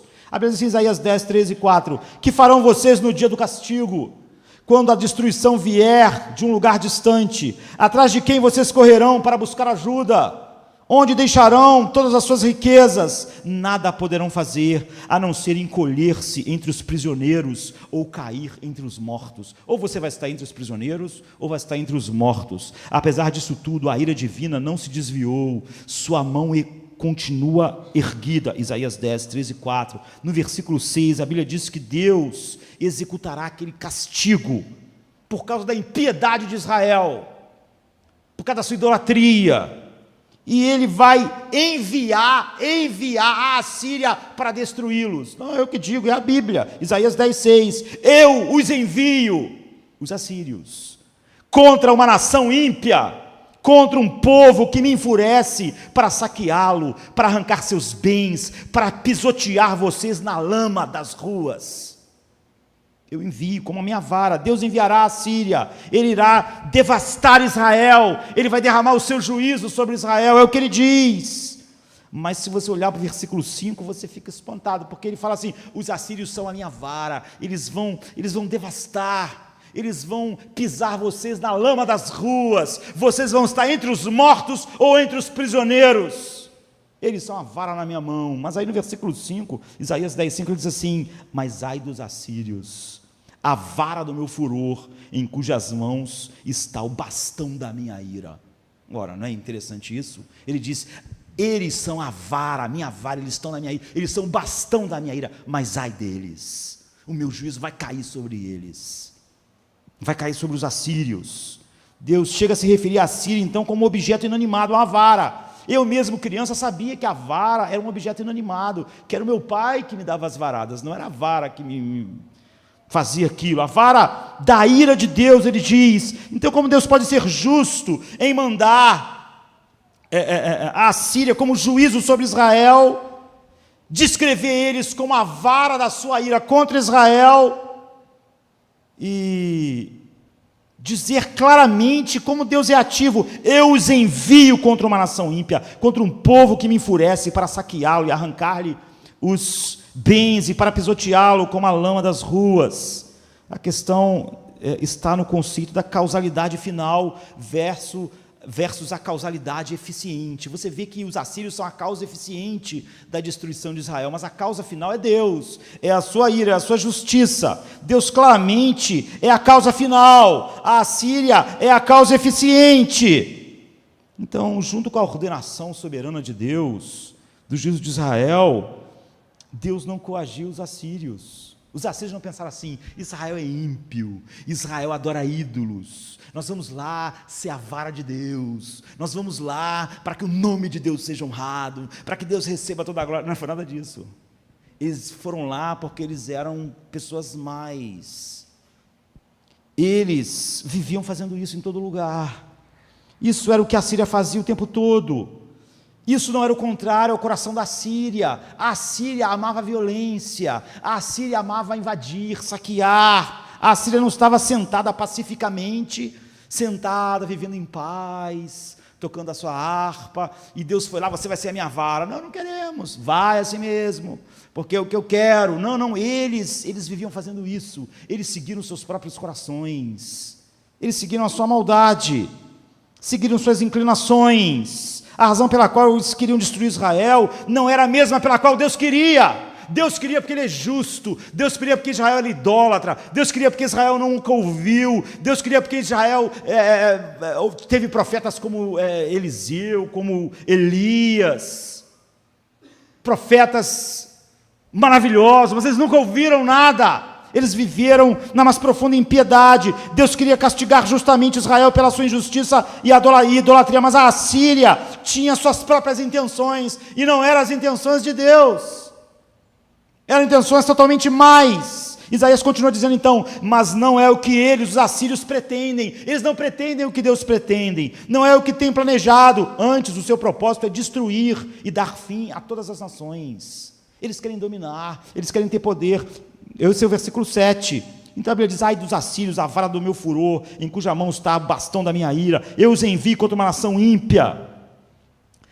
Então Isaías diz, mas não é o que eles pretendem, não é o que eles planejam. Os nossos comandantes, eles dizem, são como reis. Os assírios são orgulhosos. Eles dizem, nós vamos mostrar os nossos músculos de guerra, nós vamos mostrar que nosso exército é poderoso, nós vamos massacrar Israel. De forma nenhuma, o coração dos assírios tem os mesmos motivos que o coração de Deus. Não é o que eles pretendem fazer o que eles fazem em todo lugar. Então Deus ordena a destruição de Israel, e os assírios são a vara na sua mão, mas você vê, os assírios não estão fazendo isso pela mesma razão com que Deus está ordenando eles estão seguindo o seu orgulho. Então, qual o propósito de Deus? É um bom propósito, é trazer juízo ao pecado, e a trazer arrependimento ao remanescente que vai ficar, na qual Ele vai trazer Cristo ao mundo. Esse é o propósito de Deus, é um propósito santo, é um propósito de um coração santo que pune o pecado. O juiz de toda a terra não fará justiça. Esse é o propósito. A Síria não, eles eram totalmente pecaminosos. Então eles são responsáveis pelo seu pecado. Eles são responsáveis. Você vê, eles são a causa eficiente, Deus é a causa final, mas Deus tem um propósito santo sendo a causa final. Ele tem um propósito que glorifica o seu nome, traz justiça, castiga o pecado, traz arrependimento.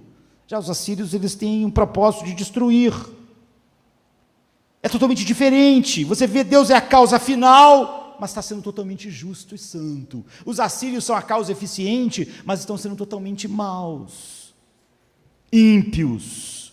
E a outra realidade está em 2 Samuel 24, fala sobre Davi contando o povo. Em primeiro lugar, a Bíblia diz que Davi, quando contou o povo, sentiu que tinha pecado. A Bíblia diz assim, depois de contar o povo, Davi sentiu remorso e disse, pequei gravemente contra Deus. Agora, Senhor, eu imploro que perdoes o pecado do teu servo, porque eu cometi uma grande loucura. 2 Samuel 24, 10. Agora, fica evidente que Davi sabia que ele pecou. Por que ele sabia que ele pecou? Porque ele sabia as motivações pelas quais ele contou. Assim que ele contou, ele sabia, foi o orgulho que me fez contar o povo. Eu estou igual Nabucodonosor, não é? Apesar disso acontecer depois, mas a gente pode olhar para Davi e ver que ele está igual Nabucodonosor. Davi estava pensando, olha o meu grande exército, agora eu posso dominar, olha o grande exército que eu construí, olha a minha força. E Deus estava dizendo, como disse para Nabucodonosor séculos depois, tudo isso foi eu que te dei, você era só um pastor de ovelhas, isso não é o seu exército. Então ele sabia que tinha sido motivado por algo mal, e ele mesmo se sentiu, ele diz, eu cometi uma loucura. E nós sabemos que não só aquilo foi pecado porque Davi disse, mas porque Deus matou 70 mil homens do exército de Davi, porque ele contou o povo. E em 2 Samuel 24, que diz assim, então o Senhor enviou uma praga sobre Israel, desde aquela manhã até a hora que tinha determinado, e morreram 70 mil homens do povo de Dan a Berseba. Mas o que faz isso tudo ficar mais surpreendente é que em 2 Samuel 24, a Bíblia diz assim, mais uma vez irou-se o Senhor contra Israel, e incitou Davi a contar o povo, levando a fazer um censo sobre Israel. Você vê, Deus fez Davi fazer o censo, porque Deus está virado e Deus queria punir o pecado de Israel. Davi confessou o seu pecado, e Deus castigou o pecado de Davi, e tinha derramado o seu juízo sobre Israel. No entanto, há um outro texto que faz tudo ficar mais complexo, porque diz assim em 1 Crônicas 1:21, sobre a mesma história: Satanás levantou-se contra Israel e levou Davi a fazer o recenseamento do povo. É a mesma história. Deus incitou, Satanás fez, e Davi mesmo fez, que ele contou, ele mesmo pensou: ei, pequei, cometi uma loucura. Então você vê, Deus e Satanás estão em paralelo com essa história que aconteceu aqui. Deus é a causa final. Deus queria punir Israel e derramar a sua justiça. Então a Bíblia diz, ele citou Davi a contar o povo. Satanás foi a causa próxima, ou seja, ele foi o instrumento de Deus para incitar, mas Satanás não obrigou Davi a fazer isso. Satanás agiu como a causa próxima. Deus foi a causa final. Deus queria trazer juízo sobre a idolatria de Israel, mas Satanás foi a causa eficiente. Satanás foi lá e falou: Davi, tu é maravilhoso, tu é um grande rei, tu tem um exército maravilhoso, você é um grande cara, você é isso, você é ótimo, você é maravilhoso. Davi: é verdade, eu sou maravilhoso, eu vou contar o meu exército. É assim que Satanás participou. Mas você vê, Satanás não botou orgulho no coração de Davi. Davi, como não coloca no seu, não é? Davi é a causa eficiente, porque ele que fez a contagem. Você vê que cada um está fazendo algo aqui por motivos totalmente diferentes. Embora é claro que a causa final seja Deus, a Bíblia diz: mais uma vez irou-se o Senhor contra Israel e incitou Davi a contar. Mas o texto diz que a Bíblia, de maneira nenhuma, e o texto, põe qualquer culpa em Deus, ou seja, não houve nenhum motivo pecaminoso em Deus para fazer isso. Não é? Mas Deus é a causa final. Os motivos de Deus são inteiramente justos ao ordenar aquele mal, ao ter decretado aquele mal. É por causa de Israel, por causa do seu pecado, para puni-los. Ele é o juiz de toda a terra, diz Gênesis 15:25. Não agirá com justiça. E Paulo diz uma coisa ainda mais direta para mim e você, diz assim, Romanos 3:5 e 6. E se nossa injustiça for a causa da justiça de Deus, o que diremos? Porventura será Deus injusto, trazendo ira sobre nós? De maneira nenhuma. De outro modo, como Deus julgará o mundo? Satanás é culpado, porque Satanás, ele sempre tinha o desejo de destruir o povo de Deus. Ele foi lá incitar Davi, porque ele pensou: Israel peca muito, eu não quero que Israel peque, eu quero que eles não pequem mais. Ele queria destruir o povo de Deus. Essa sempre é a intenção de Satanás. Esse é o desejo motivador de Satanás, arruinar o povo de Deus. E o desejo motivador de Davi era exaltar a si mesmo. Você vê, Deus queria trazer justiça. Satanás quer destruir o povo de Deus, e Davi quer exaltar a si mesmo. Você vê, Deus é a causa final, mas Deus pune Davi e responsabiliza Satanás. É muito mais complexo, você vê. Não há ninguém aqui agindo como Édipo, tentando de todas as formas que aquilo não aconteça, e sendo obrigado a fazer, mesmo não querendo. Todos os seres humanos estão fazendo sempre o que eles querem. Eles são escravos das suas próprias paixões e concupiscências. Satanás fez o que ele quis aqui, e Davi também. Davi era orgulhoso. Deus estava sendo justo e santo. Mas para nós encerrarmos, nós temos que encerrar com esse grande mal, que é o maior de todos os males, a morte de Cristo. Atos 2, 22, 23 diz: homens israelitas, escutai essas palavras. A Jesus Nazareno, um homem aprovado por Deus entre vós, com maravilhas, prodígios e sinais, que Deus por ele fez no meio de vós, como vós mesmos bem sabeis.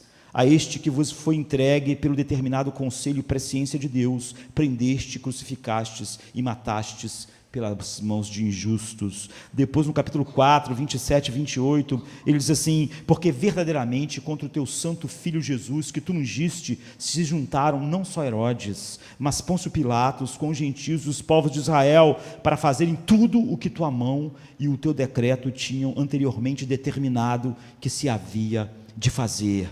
Não há qualquer sombra de dúvida de que Pôncio Pilatos mandou matar Jesus puramente por motivos políticos e espúrios, e Herodes a mesma coisa, e o Sinédrio, porque em sua maldade fez um julgamento fake, como eu disse, subornou pessoas, e os gentios, os povos de Israel eram culpados da crucificação de Cristo, todos eles.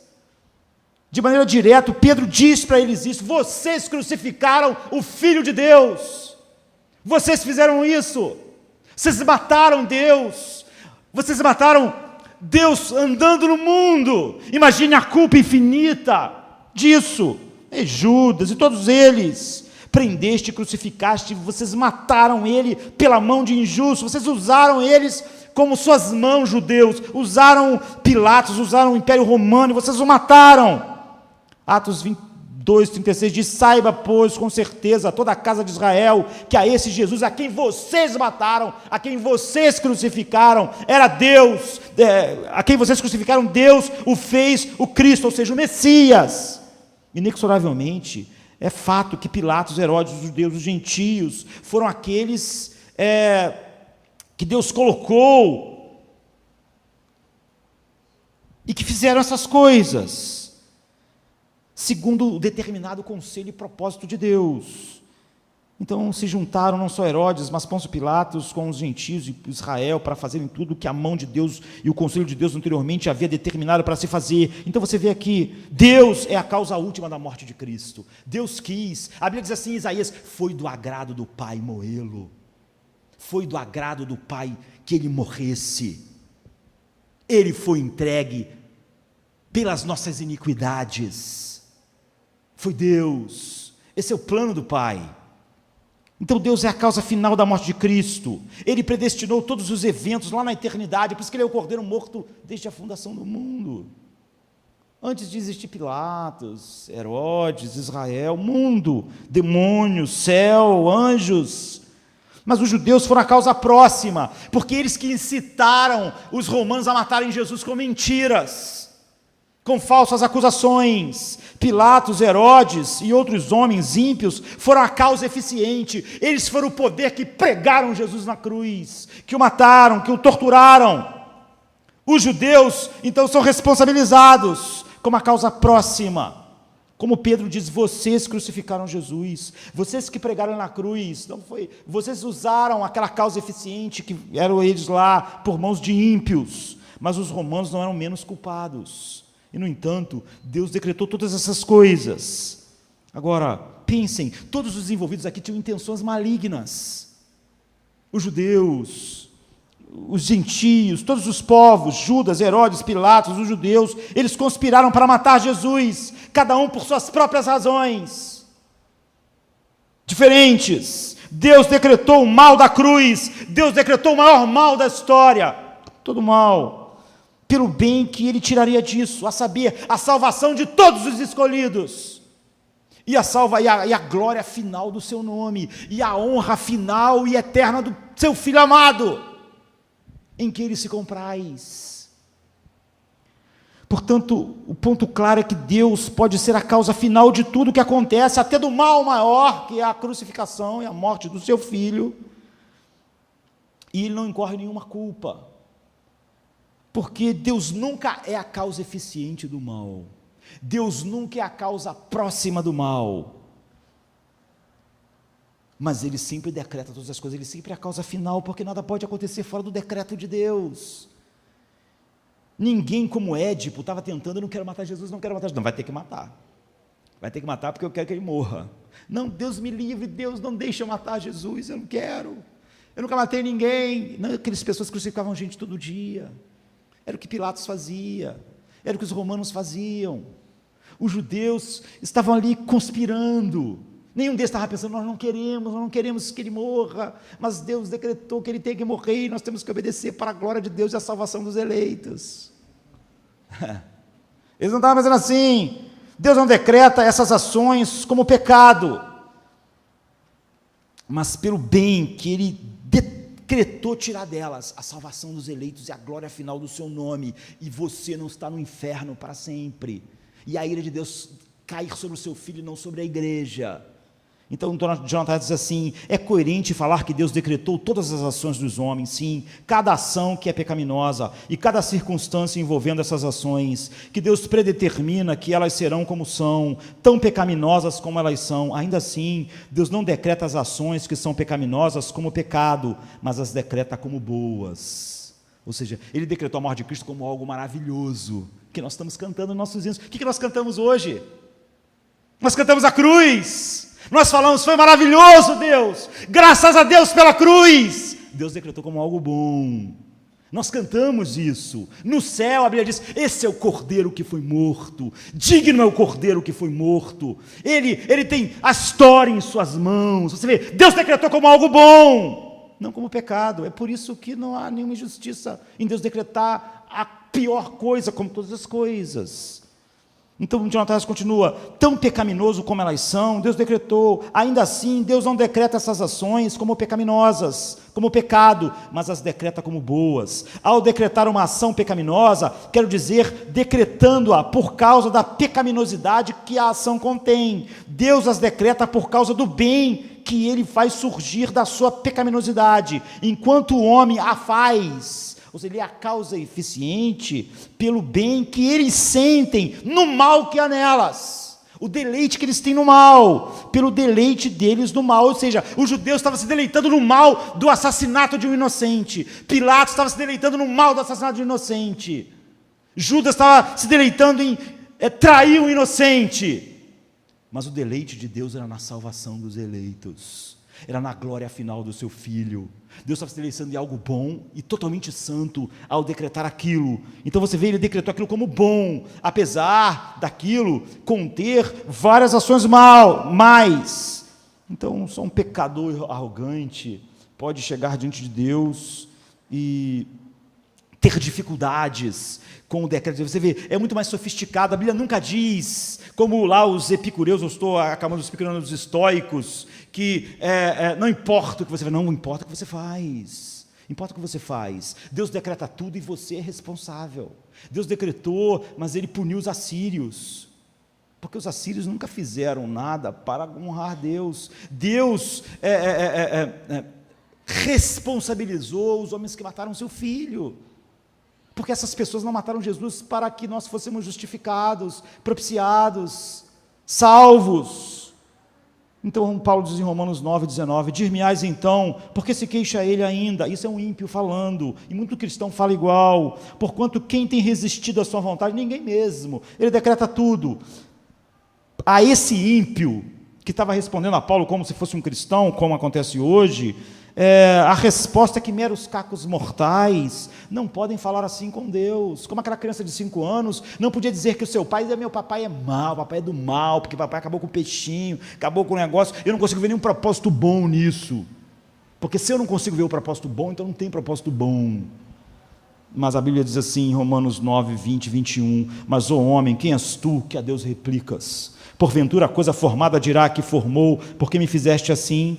Ou não tem um oleiro poder sobre o barro para da mesma massa fazer um vaso para honra e outro para desonra? Você pode gostar ou não, mas esse é o Deus. Você pode dizer como aquela mulher, o meu Deus não é assim. Graças a Deus que o teu Deus não é assim, eu acredito, não é? Porque o teu Deus não existe, ele é como você quiser. Se você falar que o teu Deus é um passarinho voando, tudo bem, mas se somos adoradores e submissos ao verdadeiro Deus, quando a gente vê essa verdade, quando Paulo acaba de falar todas essas verdades grandiosas de Romanos, ele acaba, no final, toda essa doutrina, ele acaba assim, e é onde nós vamos continuar no domingo que vem, vendo como isso é mais profundo ainda, quando nós olhamos para a mente de Deus. Paulo termina isso com adoração, homens regenerados a ter uma visão gloriosa de Deus, se prostram em adoração, se tornam adoradores mais profundos, têm uma visão mais grandiosa, como a mente de Deus é sábia. Paulo acaba assim, o que direi se Deus, querendo mostrar a sua ira e dar a conhecer o seu poder,